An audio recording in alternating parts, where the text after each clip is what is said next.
So some of you were wondering how to get behind the instrument panel to replace the dash lights. And I can show you here. It's pretty simple. First, you got this cover here, and it's snapped in a bunch of different spots. But see, it comes right out. And sometimes you got to get something to pry on it a little. So, of course, I'm doing it the redneck way. I'm using this. So, all right, cool. That's off. And now you got this one screw here. That's important. Don't forget that, because I did and you saw what happened. Okay, so take that screw off. All right, cool. Now we got that off.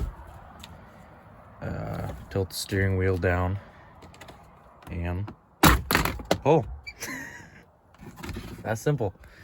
Okay, now what you got here is there's 4 screws. There's one here, one here, one here, and one here. And once you pull those, you can pull the instrument cluster off.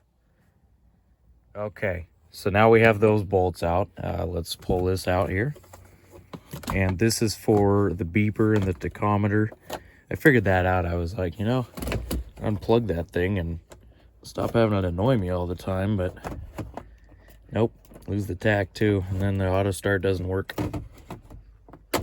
Some of these are kind of hard to pull. Anyway, pull those out. Let me show you. So this here, there's 3 here, 3 here, 2 for the odometer here, and 1 up top for the speedometer. And they're all the same. They're size 74. And they're pretty easy to pull. You just got to be gentle about it. So what you want to do is take a pair of needle nose pliers like this and kind of clamp down on it. Rotate it until it looks straight. And then gently pull. And those are my replacements. And you got to watch the polarity on those, because sometimes when you put them in, they won't light. And if you do that, you just rotate them 180 degrees. They work fine. And then put them back in.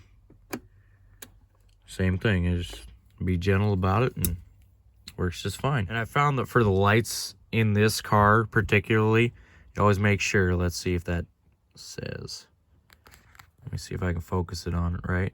Okay, see, it says Toshiba V2.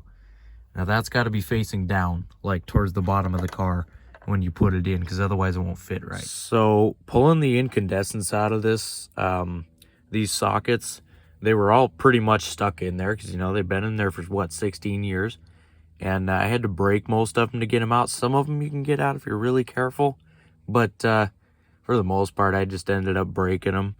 And you can buy new ones at O'Reilly, so it's not a big issue. But I ended up buying the LEDs, obviously. Anyway, thanks for watching. Let me know if you have any other questions. I might actually post this to YouTube, because I've been doing a lot of upgrades to this car, and it might help out some other people who want to do some element upgrades. So maybe I'll start a YouTube channel. I don't know. Anyway, yep, see y'all around.